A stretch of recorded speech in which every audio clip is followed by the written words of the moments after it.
the show, the one and only Ted Rall. Ted Rall is a political cartoonist, syndicated columnist, host or co-host with Manila Chan of the TMI morning show that comes on from 10 to 12 every day. Ted Rall. What's going on, Ted? How you doing this morning, man? I'm doing pretty good, Jamal. It's good to be on your show.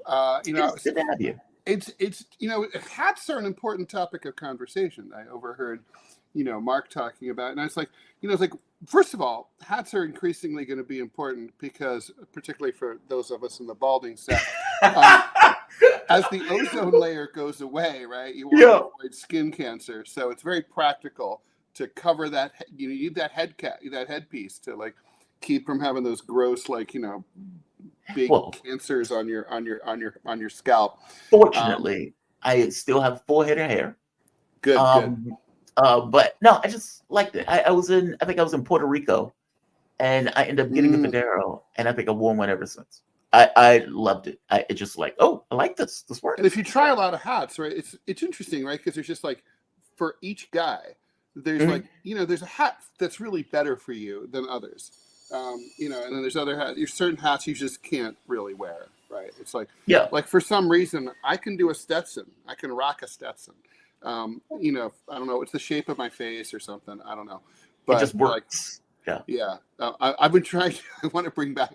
I've been making all these jokes about like I want Trump to mandate that all men must wear the sombrero, the hat of dignity, just because I want everyone to be bumping into each other, like in the streets and in the subways, and just like like how does that hat even work? It's like such a great hat. It is a great hat. A massive hat. I don't know how that works either. I don't. But people wear all sorts of stuff. So no, I feel you on that. Yeah. When I hit you up yesterday, you're saying you're still paying attention to the Luigi case, that you were fascinated by this case. I'm obsessed with it. Yeah. Mm-hmm. Do they I know read everything I can about it. I read all the comment sections that are like next to it. There's an op-ed in today's New York Times by a guy who used to be a PR flack for Cigna. I don't know if you saw it, and he's talking about how he got disgusted by his own work because he had to spin bullshit about like how they're doing their best, but really like some 17-year-old girl died under their watch because they refused like necessary surgery that might have saved her life, and so stuff like that. And I'm obsessed with it. It's fascinating on a lot of levels for me. Are they certain that it's the same person? And I know certain. I mean, it's it's a case, right? But do they have more? Let me say, in that case. Because initially, from my understanding, they were like, okay, well, we think this is the person. But the information that they received from him, like whatever they did, the checks and everything else, like it seemed to be clear that this was the person that most likely was the killed CEO.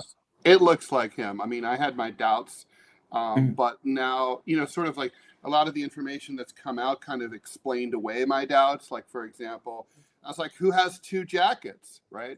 Well, apparently he did, because they found one of his in the backpack in Central Park, right? So things like that. I mean, I'm a little mad at him for making some dumb mistakes. I keep planning it like playing it out in my mind. Like, if that had been, I mean, there's some things he did really well. Like he like went all the way uptown to northern Harlem to make it look like he got out of town on the bus and from the George Washington Bridge bus terminal. But then he took the subway all the way back down to Penn Station and then took the train out instead. I love that kind of thing. That's really smart. But then you're like, okay, so when the lady at the youth hostel, just like 2 blocks from where I live, goes like, hey, I need to see your face to see if it matches your ID. I'd be like, you know what? I don't need to stay here. I'm going to stay somewhere else. Bye. And why didn't he do that? I mean, literally, if he hadn't done that, that's what caught him right now eating at McDonald's freely and relaxed, right? That's what did him in, was the cameras, the facial recognition software. That was it. And it's like that's sort of, and then there's just like so many other little mistakes that he made, and it kind of drives me crazy. Like he didn't get rid of the gun. He was eating out. Like, I don't know. It's weird. And also, if it had been me, he had those very distinctive eyebrows and everything. But that too. Shave your hair, shave the eyebrows, or trim them. Then later, all that can grow back, and you'll look different. So it's just stuff like that. It's just like you made some dumb mistakes, man. Are you fascinated by the level of ire that's been dumped on the CEO? Like, Yes, I'm fascinated by everything about this. So I'm yeah, fascinated, first of all, by the fact that there is so much, and I've always theorized this. Like, you know, my ex-wife used to have the feeling that if she had a feeling, she was unique and no one else had it. I've always felt like if something bugs you in the world, the odds are a lot of other people feel the same way as you do. You're right. not unique, right? And so I think about things like there used to be, in the 70s and 80s, smoking in like hospitals and restaurants Hmm. and grocery stores, airplanes. And no one said anything. You just basically put up with it. But nobody liked it, really, if you Right. were a non-smoker. And then like when finally some politicians were like, we shouldn't do this anymore, everyone's like, yeah. So it means that there's all these pent-up opinions that are out there that are just not expressed because people feel like there's no point talking. Well, that's kind of like the US, right? There's certain political opinions, political and non-political opinions, that there's just no point expressing, right? Hmm. Like I hate Thanksgiving. But no one wants to hear from me. I don't say anything about that at the time. There are times when, I just don't. Are you still there, Jamal? I'm just seeing myself. No, I'm here. I just Okay, cool. gave you All a right. solo Just wondering. thing. All right. All So right. you're So fine. yeah, I I'm was like, sorry. whoa. So I It's just like, whoa, what's going on with this? yeah, you never know with No, I'm here. I'm with sorry. this tech stuff what's going to happen. So Yeah. anyway, and so there's all these things like that where it's sort of like, and then you realize, like, so for example, I've had both some major and some really minor indignities with healthcare, including United Healthcare. I used to have United Healthcare, minor indignities, right? I had skin tags in my armpits. They're not like horrible, but they're annoying because they itch and they bleed, and like there you are. Like I used to wear white shirts to work, and suddenly I have like blood going down my white shirt. That's not cool at work.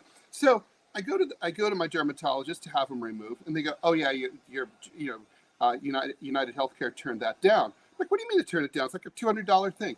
It's like, no, they said it's not necessary. It's just cosmetic. I'm like, it's not cosmetic. I mean, literally you're bleeding from your armpits. That's not normal. They said, and they actually recommended, United Healthcare recommended that that I should take care of this myself by taking dental floss and tying them off. And I'm like, what's next? Like What? removing your teeth by like tying a string to a door and slamming the door like it's 1860? I mean, literally, that's how. Wait. Just so I'm clear, the insurance company who provides insurance, health Right, insurance, right. suggested, hey, you probably shouldn't use us for this. What Or you a should doctor. go do is go get dental floss and Yeah, work that out yourself.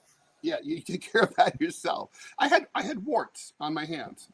Okay, and they're like, again, dermatology thing. They're like, yeah, you can live with those warts. Now you are looking. This is a whole different show. You're looking at a guy who was literally almost died from a wart. I had a wart on my chest. The root grew into an artery. I literally was in the ER for a week. I almost died. So I'm like, you're talking to the wrong guy when you say that Yeah. warts don't need to be removed. I know it's rare, but it's like warts need to be removed, right? It's an Yeah. alien life form in your skin. It's got to go. And it's like, so they're like, yeah, we don't cover that. That was United Healthcare. That was 35 years ago before they started to really suck. So, and then like, I literally had to, 2 years ago, I had a hernia operation, Mhm. get the pre-approval code. This was a Blue Cross Blue Shield thing, not United. I'm ready to go, right? I wait hours because it's during the pandemic. There's short staff. They wheel me into gurney. I'm in my frock of no dignity with my butt hanging out. They bring me in under the big giant light where you're gonna this is the last light you're gonna see before you die. They're ready to put me out, and they're like, Mr. Rall, the insurance company has revoked their pre-approval. I'm like, what does that mean? And they're like, well, you can go home, and I'm like thinking, so if you like your hernia, you can keep it, or you can pay up front. I'm like, how much? And they're like, well, we're going to need a $4,000 deposit.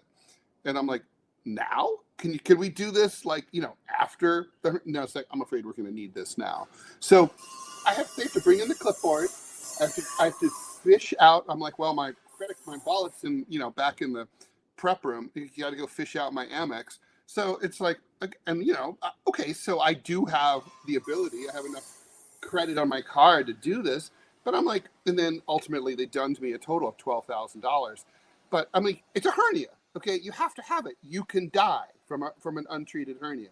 So like, you got to do it. And so so it's like, and it's like sort of like, fuck these guys, right? So this is just, I'm just one guy. I'm relatively healthy. I mean, I've got to think, like I used to tell my ex-wife, everybody feels this way, but nobody talks about it because people think that there's no point. They think they're just stuck with their misery. This gave everybody permission to be like, yeah, fuck those guys. It was an outlet. And so that's fascinating. It's also fascinating to see the disjunct between like the establishment media, right, which has run dozens of op-eds basically saying, well, you know, what does it say about our society that we're so callous that we don't care that a father of 2 boys, you know, has been gunned down by a coward who shot him in the back? I'm like, what do you mean shot him in the back? What is this, the Old West? It wasn't a gunfight. It's like he assassinated him, okay? It's like it wasn't like, hey, you know, Alexander Hamilton, turn around. Yeah. We're going to do this here. It's not like that. He whacked him for a reason. Your dueling pistol. It's not like that. But it's like, you know, I mean, and then it's like, and then I like how they personalize it, which I knew they would. They, you know, like, well, what's it to him? You know, he was privileged. You know, he could easily afford from his rich family to pay for healthcare. And I'm thinking, well, you could argue that someone who is from a rich family and has sympathy and empathy for people who don't might be actually the best kind of person, right? As opposed to someone who's completely self-interested. But it's like, well, and then it's like, well, look at the back operation. Obviously, he was suffering from pain. He was psychotic from the pain meds. He lost his mind. And I'm like, you don't know any of these things. He experienced things up to try to basically make it look like he's insane. Now, here's the thing is, he might be insane. I have no idea. There's no evidence that he's insane. But let's say he is. Who cares? That doesn't mean he was wrong. I mean, and then there's the question I keep asking people.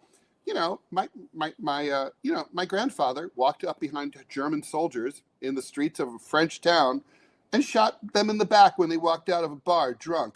He assassinated them. It's like he was a terrorist. He was also a hero of the French resistance. These were German soldiers. They were in France. They weren't supposed to be there. He's a war hero. What is the difference between killing an SS officer in World War II, who's responsible for countless death and misery, and killing a CEO who signs off on death and misery every single day? I'm not sure there is any difference. From the standpoint of the way not using Zyklon B does not mean you're not evil. Well, I agree with you on the way that the media has been looking at this. It's been very strange. It's almost like they're saying, okay, we could potentially be whacked. And so we side with the CEO in this. Or it's this kind of virtue signal thing of, okay, this is pretty bad. We don't like vigilante justice. But again, I think what they're missing here is there is a valid question of what does it say about a society that allows thousands, hundreds of thousands to die because they don't have health insurance. And if you go somewhere like Canada, with health insurance, or with like, I mean, getting thousands. It's a scam. They literally. What is health insurance? If you get sick, you won't be in trouble because you paid us, and we'll take care of you. Exactly. I mean, it's kind of like I saw a comparison. Well, what about Coors? They kill people with alcoholism, and someone responded, "No, this is more like Coors sells you a 6-pack, and there's no beer inside." Right. That's right. what this is like. Right. Well, they find ways to be like, I know we said this was 12 ounces, but really we were able to get this down to 6. No, it's screwed up. Like in Canada, for example, they started doing euthanasia. And you have a lot of people who choose euthanasia because they can't afford healthcare, or they don't want to be a burden on their family, or they don't have the resources of state in order to assist in that way. And that's Canada. Canada has universal healthcare and those things. And yet it's still one of those things that pops up. No, I agree with you that they are looking at this. Look, I get it, right? It's an assassination. He killed somebody. And I also get the fact this guy had a family and everything else. But let's be very clear that this CEO and many of these CEOs of these health companies make profits by denying people healthcare. And I'm saying healthcare in the context of people at a miserable state in their life, meaning This is a moment where you actually need help. You need assistance. You're in pain. You're in a crisis. And the last thing you want to have to deal with is an insurance company saying, oh, by the way, we don't support this. Or, oh, by the way, we don't cover this. That is enraging. So I get the level of rage associated with being in pain, being in difficulty, and then having an insurance company that makes your life that much more miserable and that much more difficult for profits, just purely for their profits. And again, there was another point that you made the other day, a political solution. There is no political solution. There is no way around within the system. Okay. There is no way to work within the system on this. I mean, we had Sanders. Yeah. Sanders gets cheated, meaning every avenue of trying to change this process is eliminated. Even though it would be popular, right? Now, that's the thing that always drives me crazy. I think it's like, okay, let's just say, you and me and 6% of the population wants, Medicare for all. Okay, well, we're going to have to work harder. We're going to have to talk to our friends and neighbors and do more podcasts and try to get the word out, to try to convince people. This is not one of those issues. This is one of those issues that if there were a clearly worded national plebiscite that explained, like, what would, we are going to have the same, basically you'll still have the same doctors and hospitals and nurses that you have now, but this is going to be covered by the government. Copays are going to go away. Deductibles are going to go away. In-network is going to go away. Pre-authorization is going to go away. There's going to be no middleman. If your doctor says you need something, you're going to get it. That's it. Okay, I guarantee you that's going to pass overwhelmingly. And Democrats, Republicans, blue states, red states, independents, libertarians, communists, fascists, we're all voting for it. So that's the point. You can't really say that we're a democracy when you have the vast majority of people agree with something, but it has no outlet. It's not even allowed to be expressed. Like, I'm an op-ed writer. I'm a good op-ed writer. I'm in the Wall Street Journal. If I submit a piece basically defending Luigi Maglione's actions to the New York Times op-ed page, to my editor at the Wall Street Journal, to my syndicate, I can do it to my syndicate, and I have. Okay, very few. I did last week. I ran something like that. The only papers of mine that ran, and we paid for it, that ran that piece were outside of the United States. In Hong Kong and in Japan and places like that. They're not going to run them. They will not run. So there's no legitimate outlet. You can only run these namby-pamby, like, well, I understand, like, you get all really angry about, like, not, like, your daughter dying of leukemia, and that's sad, but, like, and, like, she could still be alive, but, it's like, but you can't kill a CEO on the street. And then there's the, I think rightfully so also, what's with the national manhunt for this guy, right? I mean, people are killed in New York City every day. It's like, and why do we care about him? And we know why they care about him. It's not because he's white and rich, although that's certainly a major contributing factor. It's also because, oh my God, this guy, like, he's like one of the higher ranking pieces on the chessboard. And if we start to lose, like, the bishop and the rook, that's a problem. They're going to come after the queen and the king at some point. That's what this is. This is about power and class. And he was one of theirs. He's a made man. The U.S. mafia family can't let a made man get whacked and let it pass. They can't. So this is gangster shit. And like and they, everyone just falls in line, and the media really exposes itself, and then that hilariously infuriates the American public more and makes it more likely that something like this will happen again. There will be a copycat because of that. Because there's no vent, right? There's no pressure release valve that says, like, you guys have a point, Yeah, there's no outlet. And like I said, there's no political solution to it. And you would think that with something like this and the fervor around it in a functional system, they would be like, hey, this seems like it's an issue. Not so much. They don't touch it. Nope. Guess who's back? Kamala Harris has made an appearance. Kamala Harris has made an appearance, and apparently this was one of her main speeches. Or I got to be honest, I don't even know what this was in reference to. But she says something here that she seems very enamored by herself after she says it, and I want to get your take on this. She has a way with words. I'll put it that way. Let me put this back and let me cut this down because this thing is really loud. But Harris making her appearance.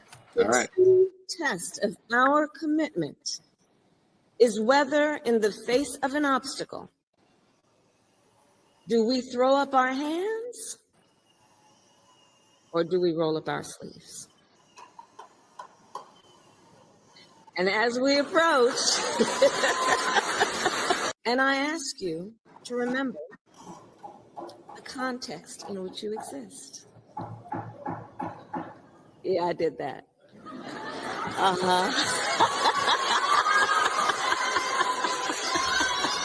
Well, now that she's not running in the race, she can unleash the laugh again.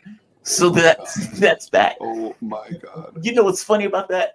Putin made this point one day where he says something to the effect of, he says, she seems to be a very happy person. I mean, look at her laugh. How can you dislike somebody who laughs like that? Like, he's clearly ribbing her, right? She seemed very enamored with herself in that comment. The context to which you exist, and just waits, and it just laughs and laughs and laughs. That laugh had been restrained for the entire election cycle. Now she can unleash it with fury. Laugh is loose. Yeah, too funny.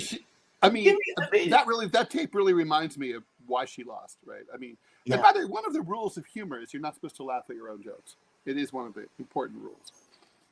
Not with that level of fervor, I suppose. That much. Yeah, she was very enamored with herself on that one.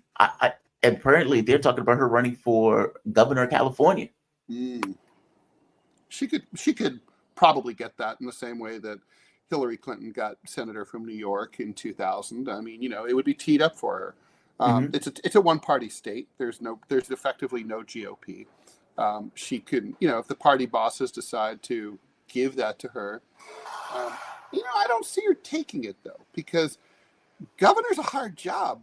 You got to work. You got to work really hard, and California is a very challenging state. It's not Delaware where you just have to look out for the PO boxes. it's like I don't know. I don't see it. Maybe. I mean, she would have to eat through Newsom. That's assuming that Newsom doesn't run. She'll end up as a college president or something like that. I really think she'll go the Pepperdine University route, like that kind of thing. I see that. I mean, that is funny, right? Like it's like that's actually the topic of the TMI show today is where the Democrats go from here. That's what she's alluding to, right? And it's kind of like, look, she's alluding to to Trump, and I would argue, and I'm working on the book that I'm about to just finishing up now. It's called Never Mind the Democrats, What's Left. And in other words, what is the left outside of the Democratic Party? I mean, the Democratic Party, if they're going to recover from this, and obviously major parties have suffered traumatic defeats in the past. Goldwater in 1964. It's a long game. The way back is to find a vision that makes sense. That's a cohesive vision that you're going to be able to build from the grassroots, from the grounds up, all the way up, and eventually come back to power. Democrats don't seem to even be beginning that conversation. They don't have a cohesive or coherent ideology. They don't seem to really understand what's wrong and what's happened to their party. They're not getting, it's not even necessarily that Donald Trump and the Republicans had a better message. I mean, I think it was really the Democrats' election to lose, and they lost it. I don't think it was really that Trump ran a brilliant campaign. It was just, it was political suicide. And, I mean, just imagine, for example, if Kamala Harris had given a different kind of speech, alluding to what we were just talking about a few minutes ago, and had said, I would, like a lot of you, I was really shocked that so many people on social media were making fun of this guy who was murdered on a Manhattan street. But when I started thinking about it, between my own experience, my own families, my friends. I mean, I got to get real. And we didn't finish the job with the Affordable Care Act. We've got to now take it to the next level. Democratic Party needs to become, a hardcore proponent of Medicare for all. Bernie Sanders was right. Be like, okay, you guys are starting to listen. That's the thing. The Republicans, the only thing they have going for them is that, and it won them the election, was that at least they made people feel seen.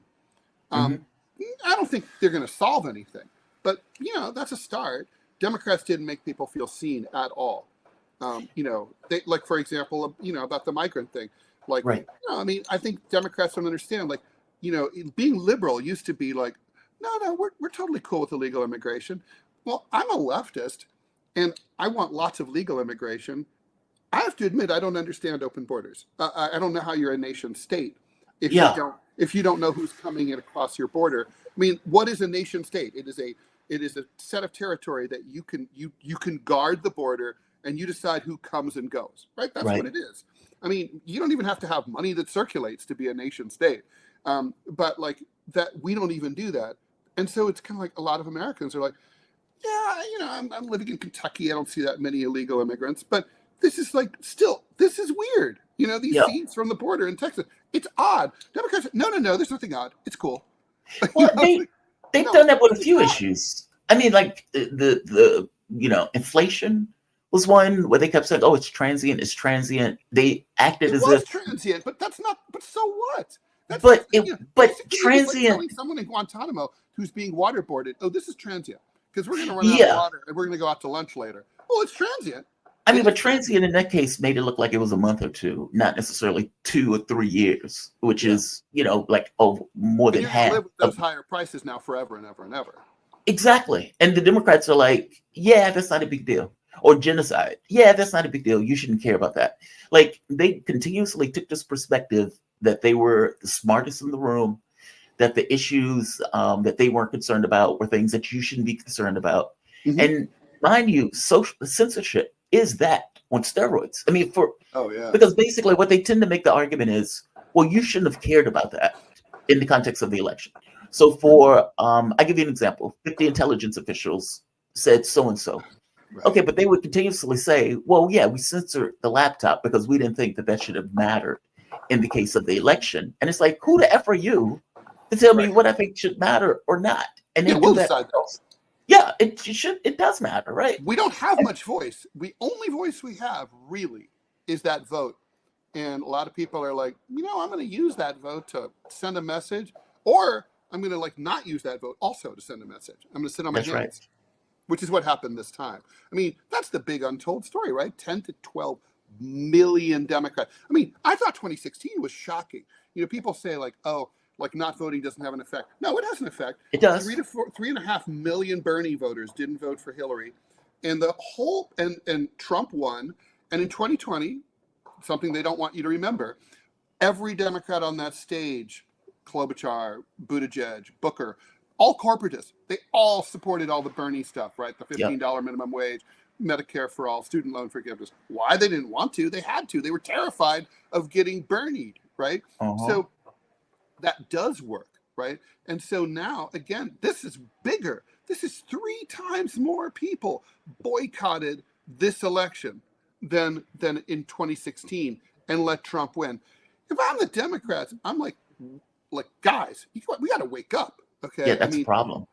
I mean, we can't win elections. Election. Democrats can't win an election under that model. Voter registration, right? I mean, Democrats, if people vote in equal proportionate to their numbers, Republicans never win, except in Alabama, like for sheriff, they never win. It's like it's only for Democrats, it's a turnout game, and they're not turning their people out.